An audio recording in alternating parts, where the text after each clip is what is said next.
Morning everyone. तो आज हूँ फेब्रुआरी 25 मंगलवार। तो चलतु जानवा आज दिन टॉप 10 ब्रेकिंग न्यूज। ता पूर्व जदि आपण आम चैनल को वर्तमान सब्सक्राइब करना चैनल को एवं सब्सक्राइब कर पाखे बेल आइकन दबे ऑल पर ऑन कर रखते जहाँद्वारा जब भी जेकोसी लेटेस्ट ब्रेकिंग न्यूज माध्यम सर्वप्रथम पाइपर। तो चलतु आउ डेरी नक वर्तमान खबर उपर नजर पकाइबा। मार्च 8 रे केउ महिला मानकु मिलिबो 10,000 टंका आसंतु जानि नबा। मार्च 8 रे किछि हिताधिकारी सुभद्रा योजना 10,000 टंका मिलिबो। जनवरी शेष सुधा 1 कोटी आवेदनकारी को सुभद्रा टंका प्रदान करने को सरकार लक्ष्य रखिथिले। एही जणे भी योग्य हिताधिकारी जेमिति वंचित न होंती सुभद्रा स्कीम ताहा उपर सरकार गुरुत्व देउथिले भी प्रतिभा सृष्टि करि अछंती। तेबे सबुटु बड़ कथा हेउछि कि महिला को 10 टंका मिलिबो। सुभद्रा योजना अनेक महिला अप्लाई करथिले मध्ये सेमानकु एजेबत टंका मिलि नै। चतुर्थ पर्यायर एही टंका मिलि पारे बोली सेमान आशा करिसंती। जदि कोनोसी त्रुटि कारणर मध्ये एही कार्यबल सेमानकु टंका न मिले तेबे द्वितीय किस्तिर एकाथरे 10,000 टंका मिलिबो। आउरी मध्ये जो माने सुभद्रार आवेदन करिनांती सेमान मार्च पर आवेदन कले सेमानकु 10,000 टंका मिलिबो। सेही परे मार्च 30 रे आवेदन कले भी एकाथरे मिलिबो सुभद्रार दुईटी किस्ती। शेष योग्य हिताधिकारी आवेदन न कले जाय चलिबो पंजीकरण बोली सरकारक तरफरु सूचना मिली। आपण जदि एपर्यंत सुभद्रा योजनार हिताधिकारी हेई पारि नाहंती ताहाले कमेंट माध्यमरे निश्चय आमे आपनक असुविधा को सरकारक पाखरे निश्चय पहुंचाइबो। परवर्ती खबर गरीब झील मानक विवाह पाई मुख्यमंत्री कन्या विवाह योजना आरंभ करिसेंती। गरीब झील मानक विवाह पाई राज्य सरकार मुख्यमंत्री कन्या विवाह योजना आरंभ करिसेंती। दारिद्र्य सीमा रेखा तळे थिबा दुर्बल श्रेणीर झील मानकर गण विवाह सह सेमानक उपहार पाई सरकार योजना करिसेंती बोली मुख्यमंत्री मोहन चरण माझी प्रकाश करिसेंती। सरकार 2025-26 आर्थिक वर्ष पाई गत 17 तारिख रे आत्मगत बजेट 12 कोटी टंकार व्यवस्था करिवार घोषणा करिसेंती। झील जन्म एक आशीर्वाद अभिशाप नय, आमे सेमानक स्वप्न पूर्ण करबा उचित। ओडिया प्रथा परंपरा विवाह व्यापक होइथिबारु बहु गरीब परिवार असुविधार सम्मुखीन होइथांती। महिला और झील मानक मंगल पाई एही सब योजना सुभद्रा और सुभद्रा प्लस योजना अंतर्भुक्त बोली मुख्यमंत्री कहिसेंती।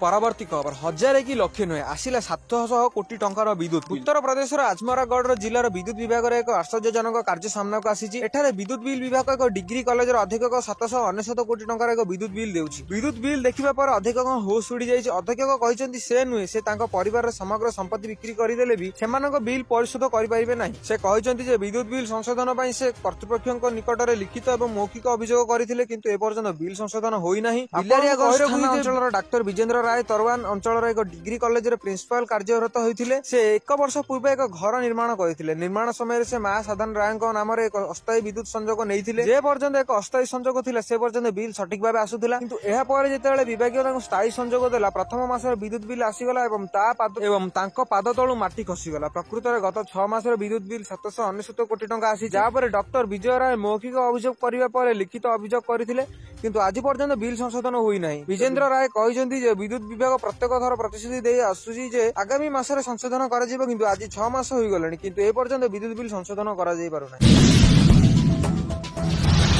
परवर्ती खबर कॉपी करी धरा पड़िले 8 परीक्षार्थी कार्यानुष्ठान नेबे बोर्ड। मैट्रिक परीक्षार द्वितीय दिन इंग्रेजी परीक्षा देउथिला बेले छात्र छात्री धरा पड़िसंती। परीक्षा हॉल रे कॉपी कला बेले धरा पड़िले 8 जण छात्र छात्री। कॉपी कला बेले 8 जण को धरी कमांडर कंट्रोल सिस्टम कटक जिल्लार एक परीक्षा केन्द्र रे एही घटना घटिछि। कहि रखुछु कि चलित वर्ष फेब्रुआरी 21 तारिख रे आरंभ होईछि मैट्रिक परीक्षा। प्रथम दिन ओडिया परीक्षा होइथिबा बेले आज द्वितीय दिन रे इंग्रेजी परीक्षा चलिथिला।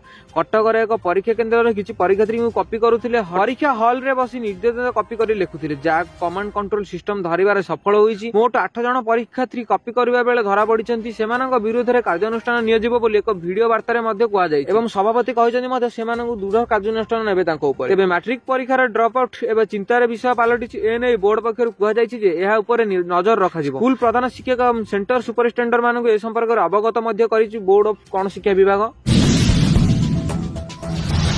परवर्ती खबर प्रति मासरे 20,000 इनकम आसिला पोस्ट ऑफिस रो नुआ स्कीम। वर्तमान समय अधिकांश व्यक्ति निजर नियमित आय सहित किछि संचय बा किछि साइती इनकम करबा कथा चिंता करूछंती। तेबे एथि निवेश करबा आवश्यकता रहिछि जाहा फल रे अति सहज रे एही योजना रे सफल होई। लोकन को एही चिंताधारा को दृष्टि रखि नुआ निवेश संचय योजना आनुछंती सरकार। एथि निवेश अत्यंत सुरक्षित रहिथिबा बेले भल निर्णय मध्ये होइथाय। किछि लोक परिणत वयस रे किछि रेगुलर इनकम विषय रे मध्ये चिंता करन। जदि आपण भी आर्थिक समस्या रो वर्तिबा को चाहउछंती तेबे पोस्ट ऑफिस रो स्कीम रे आपण को काम रे आसी पारे। एही संचय स्कीम वृद्धि वयस मालांगु मालामाल कर दिए। एही योजनार मूल निवेश उपर ग्राहक 8% सुध हार रिटर्न मिलिबो।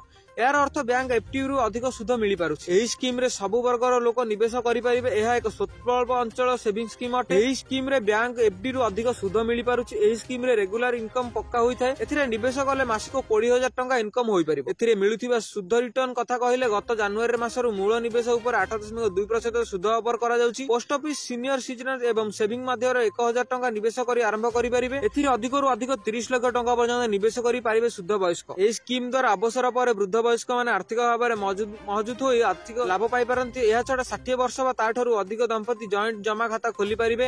ଏଥିରେ 30 ଲକ୍ଷ ଟଙ୍କା ନିବେଶ କରି ବୟସ୍କ ମାନେ ଅଧିକ ଲାଭ ଉଠାଇ ପାରିବେ। 30 ଲକ୍ଷ ନିବେଶ କଲେ 8.2% ସୁଧ ହିସାବରେ 2,46,000 ଟଙ୍କା ସୁଧ ମିଳିବ। ଏହାକୁ ମାସିକ ଭାବେ ହିସାବ କଲେ ଆପଣଙ୍କୁ ମାସିକ 20,000 ଟଙ୍କା ମିଳିପାରିବ। ଯଦି ଆପଣମାନେ ଏହି ସୁଯୋଗର ଲାଭ ଉଠାଇବା ପାଇଁ ଚାହୁଁଛନ୍ତି ତାହେଲେ କମେଣ୍ଟ ମାଧ୍ୟମରେ ନିଶ୍ଚୟ ଜଣାଇବେ। ପରବର୍ତ୍ତୀ ଖବର ମାର୍ଚ୍ଚ ଆରମ୍ଭରେ ଅସହ୍ୟ ହେବା ଗରମ ବଢୁଛି ତାପମାତ୍ରା। ଆସନ୍ତୁ ଜାଣିବା କେଉଁଠି ହେବ ବର୍ଷା। ଫେବୃଆରୀ ଶେଷ ସପ୍ତାହରୁ ବସନ୍ତ ପବନ ବହିବାର ଆରମ୍ଭ କରିଛି। ସକାଳ ଏବଂ ସାରା ସାମାନ୍ୟ ଥଣ୍ଡା ଅନୁଭୂତ ହେଉଥିବା ବେଳେ ଅପରାହ୍ନରେ ତାପମାତ୍ରା ବୃଦ୍ଧି ପାଇବା ସହ ଗରମ ଅନୁଭୂତ ହେଉଛି। ମାର୍ଚ୍ଚ ଆରମ୍ଭରୁ ପାଗରେ ପରିବର୍ତ୍ତନ ଦେଖିବାକୁ ମିଳେ। ଗତ କିଛି ଦିନ ହେବ ଧରି ପାଗରେ ପରିବର୍ତ୍ତନ ହୋଇଛି ଏବଂ ବର୍ତ୍ତମାନ ସୋମବାର 24 ଫେବୃଆରୀ ଠାରୁ ପଶ୍ଚିମ ବାୟୁମଣ୍ଡଳରେ ସକ୍ରିୟ ହେବାର ସମ୍ଭାବନା ମଧ୍ୟ ରହିଛି। ଏହା ପ୍ରଭାବରେ ଉତ୍ତର ଭାରତର ଅନେକ ରାଜ୍ୟରେ ଦୃଶ୍ୟମାନ ହେବ। ଏହାପରେ ପାଣିପାଗ ବିଭାଗ ଅନୁଯାୟୀ 24ରୁ 26 ଫେବୃଆରୀ ପର୍ଯ୍ୟନ୍ତ ହରିୟାଣା, ପଞ୍ଜାବ, ଉତ୍ତରାଖଣ୍ଡ, ୟୁପି, ରାଜସ୍ଥାନ ଏବଂ ଦିଲ୍ଲୀ ଏସିଆନାରେ ହାଲୁକାରୁ ମଧ୍ୟମ ଧରଣର ବର୍ଷା ହେବା ମଧ୍ୟ ସମ୍ଭାବନା ରହିଛି। ସେପରି ଉତ୍ତର ପୂର୍ବ ରାଜ୍ୟ ଅରୁଣାଚଳ ପ୍ରଦେଶ, ମିଜୋରାମ, ମେଘାଳୟ, ନାଗାଲାଣ୍ଡ, ସିକିମ ଏବଂ ଆସାମରେ ଝଡ଼ ବର୍ଷା ସହିତ ବର୍ଷାର ସତର୍କତା ଜାରି କରାଯାଇଛି। କିଛି ଅଞ୍ଚଳରେ ତୁଷାରପାତ ମଧ୍ୟ ଦେଖାଯାଇପାରେ। ରବିବାର ଦିଲ୍ଲୀରେ ସର୍ବନିମ୍ନ ତାପମାତ୍ରା 12.5 ଡିଗ୍ରୀ ସେଲସିୟସ ରେକର୍ଡ କରାଯାଇଛି। ସକାଳେ ହାଲୁକା ମେଘ ଥିଲେ ଯାହାଫଳରେ ପାଣିପାଗ ଥଣ୍ଡା ରହିବ। ଭାରତୀୟ ପାଣିପାଗ ବିଭାଗ ଅନୁଯାୟୀ ସୋମବାର 24 ଫେବୃଆରୀ ପରେ ରାଜସ୍ଥାନରେ ମେଘର ଘୂର୍ଣ୍ଣି ଆରମ୍ଭ ହେବ ବୋଲି ଏବଂ ହାଲୁକାରୁ ମଧ୍ୟମ ଧରଣର ବର୍ଷା ହୋଇପାରେ। ସର୍ବାଧିକ ତାପମାତ୍ରା ପ୍ରାୟ 27 ଡିଗ୍ରୀ ସେଲସିୟସ ରହିବ ବୋଲି ଆଶା ମଧ୍ୟ କରାଯାଉଛି। ପରବର୍ତ୍ତୀ ଖବର ଅଯୋଧ୍ୟାରେ ଓଡ଼ିଶାବାସୀଙ୍କ ଲାଗି ଅତିଥି ଭବନ ନିର୍ମାଣ କରାଯିବ। ମୁଖ୍ୟମନ୍ତ୍ରୀ ମୋହନ ମାଝୀଙ୍କର ନୂଆ ନିଷ୍ପତ୍ତି। ଅଯୋଧ୍ୟାରେ ଓଡ଼ିଶାବାସୀଙ୍କ ଲାଗି ଅତିଥି ଭବନ ନିର୍ମାଣ କରାଯିବ। ଏଥିଲାଗି ମୁଁ ଉତ୍ତରପ୍ରଦେଶର ମୁଖ୍ୟମନ୍ତ୍ରୀ ଯୋଗୀ ଆଦିତ୍ୟନାଥଙ୍କ ସହ କଥା ହେବି। ଏନେଇ ମୁଖ୍ୟମନ୍ତ୍ରୀ ମୋହନ ଚରଣ ମାଝୀ କହିଛନ୍ତି। ଆହୁରି କହିଛନ୍ତି ଯେ ଓଡ଼ିଶାରୁ ବହୁ ଲୋକ ଅଯୋଧ୍ୟା ଆସି ରାମଲୀଳାଙ୍କ ଦର୍ଶନ କରୁଛନ୍ତି। ଏଣୁ ସେମାନଙ୍କ ରହିବା ଲାଗି ଓଡ଼ିଶାର ସରକାର ଅତିଥି ଭବନ ନିର୍ମାଣ କରିବେ। ଉତ୍ତରପ୍ରଦେଶର ସରକାରୀ ଜମି ଯୋଗାଇ ଦେବା ମାତ୍ରେ ଅତିଥି ଭବନ ନିର୍ମାଣ କାମ ଆରମ୍ଭ ହେବ। ସୁନାମଯୋଗ୍ୟ ମୁଖ୍ୟମନ୍ତ୍ରୀ ମୋହନ ଚରଣ ମାଝୀ ସପରିବାର ଅଯୋଧ୍ୟାରେ ରାମଲୀଳାଙ୍କ ଦର୍ଶନ କରିବା ସହ ଓଡ଼ିଶା ଓ ଦେଶର ଉନ୍ନତି କାମନା କରି ପୂଜନ କରିଛନ୍ତି। ସଂଗମର ବୁଡ଼ ପକାଇବା ସହିତ ମୁଖ୍ୟମନ୍ତ୍ରୀ ଗଣମାଧ୍ୟମର ପ୍ରତିନିଧିଙ୍କୁ କହିଥିଲେ, ଏଠାରେ ଉପସ୍ଥିତ ରହି ମୁଁ ନିଜକୁ ଭାଗ୍ୟବାନ ମନେ କରୁଛି। ପବିତ୍ର ସଂଗ୍ରାମରେ ବୁଡ଼ ପକାଇଛି ଏବଂ ପ୍ରାର୍ଥନା କରିଛି ଓଡ଼ିଶା ତଥା ଦେଶର କଲ୍ୟାଣ ପାଇଁ ମା ଭାଇ ମା ଯମୁନା ୟଙ୍ଗା ସରସ୍ୱତୀଙ୍କ ନିକଟରେ ପ୍ରାର୍ଥନା କରି ଆଶୀର୍ବାଦ ମାଗିଛି। ମହାକୁମ୍ଭ ମେଳା ପାଇଁ ଉତ୍ତରପ୍ରଦେଶର ସରକାର ଭଲ ବ୍ୟବସ୍ଥା କରିଛନ୍ତି। ମୁଖ୍ୟମନ୍ତ୍ରୀ ଯୋଗୀ ଆଦିତ୍ୟନାଥ ଓ ତାଙ୍କର ଟିମ୍ ଶ୍ରଦ୍ଧାଳୁଙ୍କ ପାଇଁ ଆବଶ୍ୟକତା ପ୍ରଧାନମନ୍ତ୍ରୀ ନେଇଛନ୍ତି। ପ୍ରଧାନମନ୍ତ୍ରୀ ନରେନ୍ଦ୍ର ମୋଦି ସଂକଳ୍ପ ବିକଶିତ ଭାରତକୁ ଆଗେଇ ନେବା ପାଇଁ ଏହା ମଧ୍ୟ ଏକ ବଳିଷ୍ଠ ଉଦ୍ୟମ ଅଟେ। ଉତ୍ତରପ୍ରଦେଶର ପ୍ରୟାଗରାଜରେ ଆୟୋଜିତ ବିଶ୍ୱ ପ୍ରସିଦ୍ଧ ମହାକୁମ୍ଭ 2025 ଶେଷ ପର୍ଯ୍ୟାୟ ପହଞ୍ଚିଛି। ଗତ ମାସ 13 ତାରିଖ ଠାରୁ ଆରମ୍ଭ ହୋଇ ତ୍ରିବେଣୀ ସଙ୍ଗମରେ ଆରମ୍ଭ ହୋଇଥିଲା। ଏହି ଧାର୍ମିକ ମେଳା ଏପର୍ଯ୍ୟନ୍ତ 55 କୋଟିରୁ ଅଧିକ ଶ୍ରଦ୍ଧାଳୁ ବୁଡ଼ ପକାଇ ସାରିଛନ୍ତି। ଆସନ୍ତା 26 ତାରିଖ ଯାଏଁ ଜାରି ରହିବାକୁ ଥିବା ଏହି ଦିବ୍ୟ ଓ ଭବ୍ୟ ମେଳାରେ ରାଷ୍ଟ୍ରପତି ଦ୍ରୌପଦୀ ମୁର୍ମୁ, ପ୍ରଧାନମନ୍ତ୍ରୀ ନରେନ୍ଦ୍ର ମୋଦି, ଗୃହମନ୍ତ୍ରୀ ଅମିତ ଶାହଙ୍କ ସହିତ ବିଭିନ୍ନ ରାଜ୍ୟର ମୁଖ୍ୟମନ୍ତ୍ରୀ ମଧ୍ୟ ସାମିଲ ହୋଇସାରିଛନ୍ତି। ସେହିପରି ବିଦେଶୀ ଶ୍ରଦ୍ଧାଳୁମାନଙ୍କ ମଧ୍ୟ କୁମ୍ଭ ମେଳାରେ ବୁଡ଼ ପକାଇ ପୁଣ୍ୟ ଅର୍ଜନ କରିଛନ୍ତି। ଉତ୍ତରପ୍ରଦେଶର ପ୍ରୟାଗରାଜରେ ଆୟୋଜିତ ବିଶ୍ୱ ପ୍ରସିଦ୍ଧ ମହାକୁମ୍ଭ 2025 ଶେଷ ପର୍ଯ୍ୟାୟରେ ପହଞ୍ଚିଛି। ଗତ ମାସ 13 ତାରିଖରୁ ତ୍ରିବେଣୀ ସଙ୍ଗମରେ ଆରମ୍ଭ ହୋଇଥିବା ଏହି ଧାର୍ମିକ ମେଳାରେ ଏପର୍ଯ୍ୟନ୍ତ 55 କୋଟିରୁ ଆରମ୍ଭ। ପରବର୍ତ୍ତୀ ଖବର ଏହିସବୁ ଫୋନରେ ହ୍ୱାଟ୍ସଆପ୍ ଓ ଫେସବୁକ୍ ଚାଲିବନି। ଜାନୁଆରୀ 1 ତାରିଖରୁ ଅନେକ ନିୟମରେ ପରିବର୍ତ୍ତନ ହେବାକୁ ଯାଉଛି। ମେଟା ପକ୍ଷରୁ କୁହାଯାଇଛି କି କିଛି ମୋବାଇଲ ଫୋନ ବନ୍ଦ ହୋଇପାରେ।